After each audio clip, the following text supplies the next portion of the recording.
Olá, meus amigos, boa noite. Espero que todos estejam bem, estejam se cuidando. É uma alegria muito grande poder estar aqui, falar um pouquinho com vocês. E eu gostaria de primeiramente agradecer a casa por ter feito esse convite nesse mês onde comemoramos o aniversário da fundação da nossa casa, onde estamos acostumados, ao longo de todos esses anos, estar unidos, a comemorar juntos, nos abraçar, comer aquele bolo juntos, né? Porém, esse ano, infelizmente, não foi possível devido às circunstâncias, né, pela pandemia, a necessidade de distanciamento. Embora fiquemos tristes, né, com toda essa situação e tudo que vem acontecendo no mundo, também ficamos felizes em ver a união do grupo. Embora nós sintamos muita falta, né, de adentrar o portão da nossa casa, de oração, de adentrar os salões, as salinhas, de receber aqueles ensinamentos, né, de pertinho, de rever os nossos amigos, poder abraçá-los, usufruir daquele ambiente de paz que a casa nos proporciona. Em momento algum nós deixamos de estar ligados, de estar conectados, e é uma alegria muito grande poder ver que o grupo do Irmã Clara, essa construção vai muito além da nossa casa de pedra, ela se estende, né? E também é uma construção de laços fraternais construídos ao longo dos anos entre todos nós, encarnados e desencarnados. E pensando um pouquinho a respeito do que eu gostaria de falar essa noite, eu lembrei recentemente de uma palestra que o Luiz Fernando Lopes fez, falando um pouquinho a respeito do momento atual que a gente vive, a respeito da pandemia, e ele levantou um questionamento muito interessante. Ele questionou, né? Antes de chegar nesse momento atual, nós poderíamos ter feito algo para evitá-lo? Ou seja, será que, pelo nosso comportamento, pelas nossas atitudes, nós poderíamos ter evitado a necessidade de chegar aonde chegamos? É um questionamento muito interessante e muito válido. E a gente sabe que tudo que acontece tem por objetivo, né, o progresso. Tanto que no Livro dos Espíritos, os Espíritos citam, né, como o progresso é uma lei, e tudo concorre para que a gente evolua, para que a gente progrida. Se a gente parar para pensar e voltar um pouquinho no tempo, né, na primeira revelação, lá em Moisés, observando, né, os ensinamentos dele, muito embora muitos dele, não todos, estejam obsoletos para a época que a gente vive atual, já temos superado muitas coisas, mas naquela época era uma revolução, né? Era um salto muito grande, era uma novidade enorme para aquelas pessoas, o povo daquela época, que não estava acostumado com aquilo, viviam de forma completamente diferente, e ele vem trazer conceitos novos, né, para trazer algum progresso, para começar a preparar o terreno para algo maior. Então, vem Moisés, depois vem os profetas preparando o terreno, vem Sócrates, e quando a terra está fértil, vem ele, o nosso modelo e guia, nosso irmão maior Jesus, trazer, né, novos conceitos, dar profundidade ao que Moisés tinha dito, ensinar novos conceitos.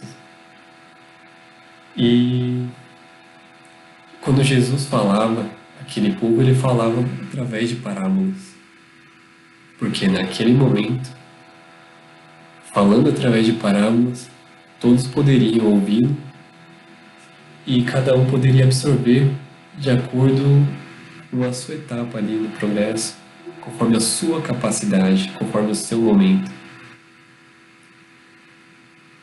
E a gente até lembra aqui, né, aquela passagem que está no Evangelho do doutor da lei que vai até Jesus e Jesus tenta explicar para ele o conceito da reencarnação. E ele não compreende, né? Fica questionando como é que o homem adulto pode voltar para dentro da barriga da mãe. Então, se um doutor da lei, que era um dos intelectuais da época, era uma pessoa que teve uma oportunidade de estudar com os melhores ali da época, não conseguia compreender, quem dirá aquele povo simples, né, que não teve as mesmas oportunidades. Então, quando Jesus encerra sua passagem encarnado pela Terra, porque sabemos que Ele é o nosso governador, que Ele está no meio, Ele nos acompanha, mas no momento em que Ele encerra sua passagem encarnado, Ele faz a promessa, né, de um Consolador, de alguém que viria, né, relembrar os seus ensinamentos e dar profundidade a eles. E se a gente parar para observar uma constante, né, nesse período, é o domínio das religiões, né? Elas tinham influência muito grande em todos os setores da sociedade, da política. E o tempo vai passando, né? Aqueles ensinamentos de Jesus são combatidos, né? Mas com o passar do tempo eles começam a ser aceitos, só que o homem começa a moldá-lo à sua imagem. Então começa a moldar esses ensinamentos conforme o orgulho, conforme a vaidade, conforme o egoísmo, a ambição, e a essência acaba ficando meio perdida ali. Chega num momento, né, que a gente percebe que, se a gente parar para olhar, a igreja estava muito forte na época, né?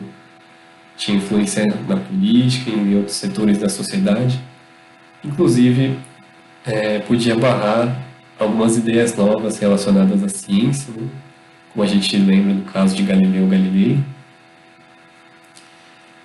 Então, a igreja, qualquer ideia nova que contrariasse, ela era combatida pela religião. E a gente vê, né, pessoas da época, jovens, né, inclusive, como Laminais, como Lacordaire e tantos outros, começam ali a plantar aquela semente da mudança, a ir lá falar com os líderes, e a longo prazo a gente vê uma mudança. Só que é uma ascensão muito grande da parte da ciência, né? Que antes não tinha espaço pelo domínio da religião. Então é um período muito bom para novas descobertas, cientistas, para filósofos, para artistas. Porém, a gente vê, né, uma falta de equilíbrio. Quando a ciência começa a ganhar notoriedade, a ganhar esse espaço, muitos dos que faziam parte desse movimento, dos intelectuais, dos artistas, filósofos, começaram a pregar ideias contra a existência de um Deus, ver a ciência como seu Deus e ignorar uma divindade.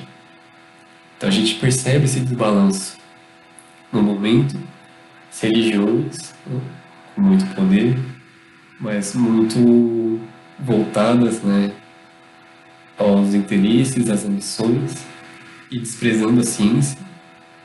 E depois a gente vê uma elevação da ciência, porém desprezando todos os conceitos, né, religiosos, tudo que é relacionado a sentimento.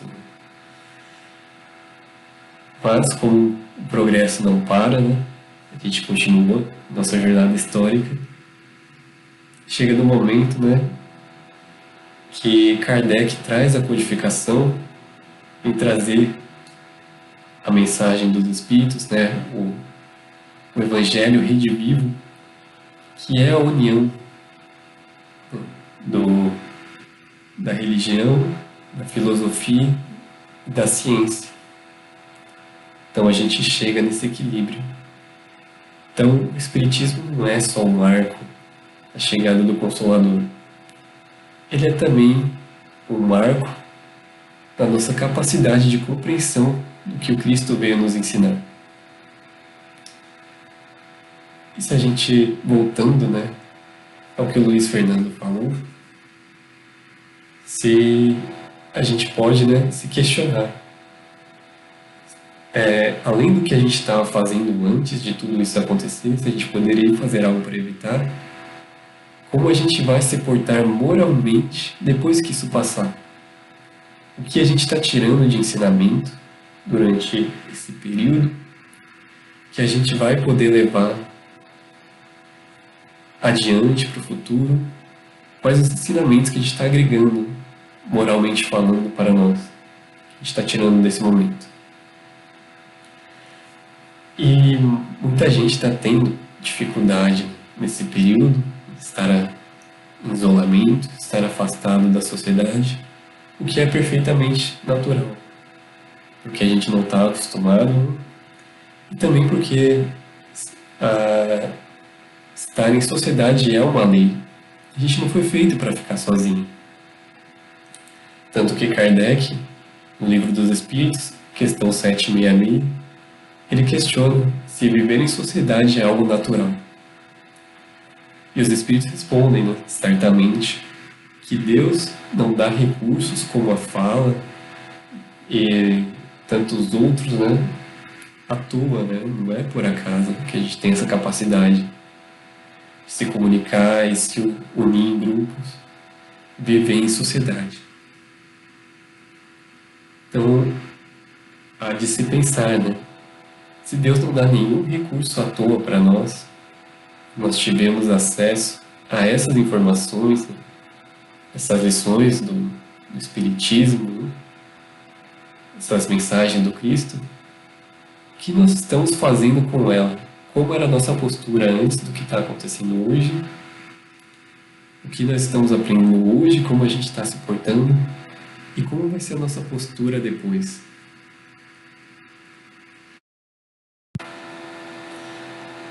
É assim, pela nossa capacidade de expandir esse amor, os que estão ao nosso redor, aqueles do nosso convívio, que a gente consegue ter uma maior clareza do quanto a gente precisa melhorar, quanto a gente precisa se conhecer, mas do quanto a gente já aprendeu com esses recursos que Deus nos entregou, quanto aquilo já está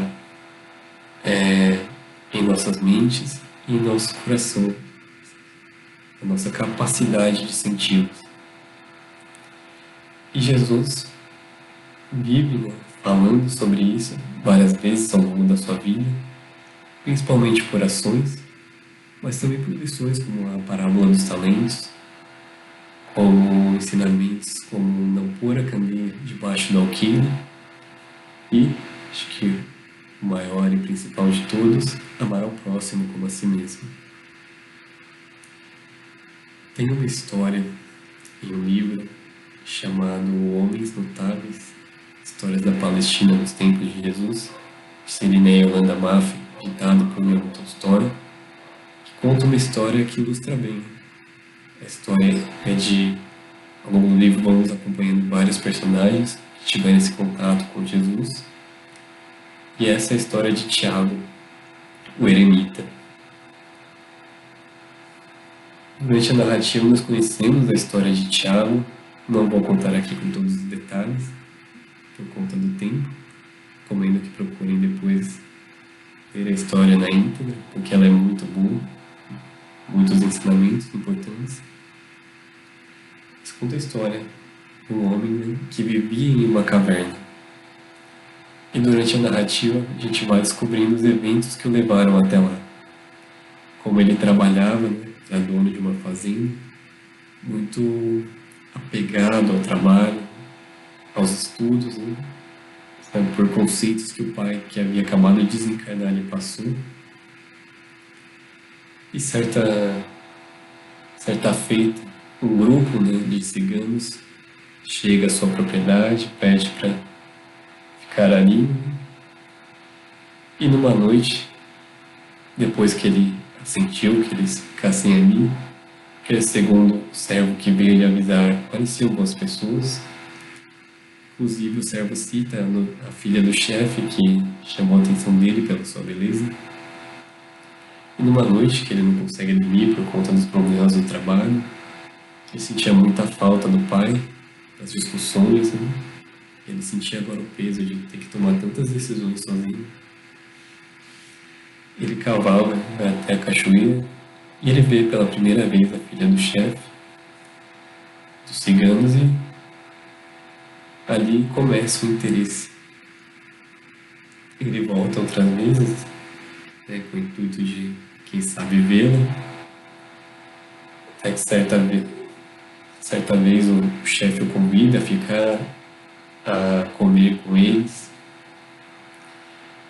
e ele vê ela novamente. O chefe percebe na hora, tenta, né, proteger, tenta avisar sobre o estilo de vida deles, que ela provavelmente não se adaptaria, né, a ficar num lugar só, ficar presa.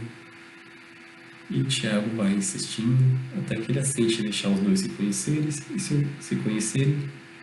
e se houvesse uma afinidade, um interesse mútuo, ele assentiria com o casamento. E é o que acontece, né? O chefe um pouco contrafeito, né? Preocupado com o filho, mas não impede o casamento ao nenhum. E ela, muito nova, se adaptou facilmente à nova vida, mas ela gostava muito, né, das festas, né, de receber pessoas, tudo que a sociedade oferecia. E Tiago, pela necessidade de trabalhar, pediu a ela que diminuísse um pouco, né, porque ele precisava acompanhá-la, mas ele sempre cedia às vontades dela. Até que certo dia, um amigo de infância de Tiago volta, né? Havia ido a outra cidade tentar a sorte, né? E ele volta. Tiago tem ele como irmão, o pai dele considerava ele um filho. E ele vê nisso a solução dos problemas, né? Que ele poderia acompanhar a moça durante esses eventos e ele poderia descansar para seguir o trabalho no dia seguinte. E assim se segue. Ele dá o melhor quarto da casa pro seu amigo. E certo dia ele precisa fazer uma viagem a outra cidade por questões de trabalho. E ele parte. Porém, no meio do caminho, eles são pegos por uma tempestade muito forte e são obrigados a voltar. E ele volta um pouco chateado por conta de não poder empreender a viagem que ele gostaria, mas feliz, né, porque vai rever a esposa. E quando ele adentra o quarto, encontra os dois juntos. E ele, naquele misto de sentimentos, acaba agindo por impulso. Ele puxa o punhal que ele usava para o trabalho e acaba tirando a vida dos dois. Ele começa, depois que ele se acalma, a se questionar por que ele fez aquilo. Ele amava os dois, ele não queria fazer aquilo. Por que ele não deixou os dois irem, viver uma vida juntos? E ele sai, começa a vagar, andar por aí sem rumo, montado em seu cavalo, até que ele encontra essa caverna e começa a transformá-la em um lar. E a lembrança sempre com ele daquilo que aconteceu, a culpa pelo que ele fez. Ele sabia que na sociedade ninguém o julgaria, inclusive dariam razão pelo que ele fez. Diria que estava apenas defendendo a honra. Mas, para ele, aquilo que ele tinha feito era errado. E aquilo estava corroendo ele por dentro. Ele consegue essa vida afastado da sociedade. Ele, como sempre foi muito apegado ao trabalho e ao estudo, começa a produzir os móveis da casa, começa a transformá-la em um lar, e ao mesmo tempo ele vai estudando sobre plantas, recolhendo amostras, vendo seus efeitos. Vez ou outra ele ia à cidade buscar o que faltava. Ele seguiu por 10 anos, carregando essa culpa, tendo aquele convívio harmonioso com a natureza, porém distante da sociedade. Certo dia ele acorda e percebe que está caindo uma chuva muito forte. E ele não pode sair para buscar suas amostras como de costume. E ele fica na caverna. Fica lá recordando, até que certo momento ele escuta uma voz, alguém dizendo: Mestre, onde vais? Mestre, não tem nada aí, é perigoso, volte. Ele imaginou que fossem apenas pessoas de passagem. Mesmo estando ali próximos, a caverna era muito difícil de ser vista, muito mais de acessá-la, ainda mais com chuva. E quando ele percebe, está lá aquele homem, os cabelos longos caídos no ombro, a barba, as roupas molhadas delineando o corpo, e junto dele um jovem, alguém ainda moço. E para a estranheza, inclusive dele, ele não se surpreende, pelo contrário, recebe como fosse alguém que ele esperasse há muito tempo, um velho amigo, aquela sensação de que já o conhecia. Ele entrega roupas secas aos dois, serve um caldo e, por razões que ele mesmo não sabia escrever ou explicar o porquê, começa a contar todo o seu drama, todos esses sentimentos, toda a sua história. E o homem ouve pacientemente. Ele fala sobre os conceitos, consola, mas ao mesmo tempo ele convida a reingressar na sociedade, a voltar à sua existência, a irmãos, aos necessitados. E ele tem receio, tem medo, principalmente pela experiência que o marcou muito. E a culpa por ainda amar a esposa e o amigo. E Jesus lhe explica sobre o perdão, sobre justamente multiplicar os talentos. E ele faz um convite. Ele convida a ir até uma praia no dia seguinte, onde ele faria uma explanação e encontraria muitos necessitados. Ele aceita o convite. Ele o segue. E chegando lá, ele vê aquela multidão de sofredores e se compadece. E Jesus chega ao lado dele e lhe pergunta: Tiago, que vês? E ele começa a narrar todos os sofrimentos que tem ali. Pessoas sem membros, pessoas doentes, pessoas sem a visão, crianças muito magras. Ele ignorava essa realidade. Vale dizer que o período em que ele morou na fazenda, eles viviam ali como uma comunidade fraterna. Eles cuidavam uns dos outros, não tinha misérias. Aquilo era uma visão nova para ele. Então, Jesus faz a explanação, faz as curas, recebe todos ali. E Tiago permanece com eles mais alguns dias. E uma dúvida soa em sua cabeça. E ele questiona a Jesus: Mestre, nesse período, por que eu fiquei estudando a respeito de plantas? Por que eu fiz isso? Eu mesmo não sei explicar. Jesus fala justamente dessa questão dos recursos que Deus dispõe a todos e como ele deve empregá-los. E Tiago compreende, guarda os ensinamentos e se propõe daquele dia em diante a dedicar sua vida aos irmãos mais necessitados. Ele reingressa na sociedade, começa a atuar fazendo curas, como médico ali, uma cidadezinha muito pobre, sem cobrar. E ele vai fazendo esse trabalho, e além dos remédios que ele tira das plantas, ele vai conscientizando, não só a respeito de cuidar daquele ambiente, para que não faltasse os recursos, para que o equilíbrio se mantesse, mas também sobre as lições de Jesus que ele aprendeu no período que ele passou com o Mestre. E é isso.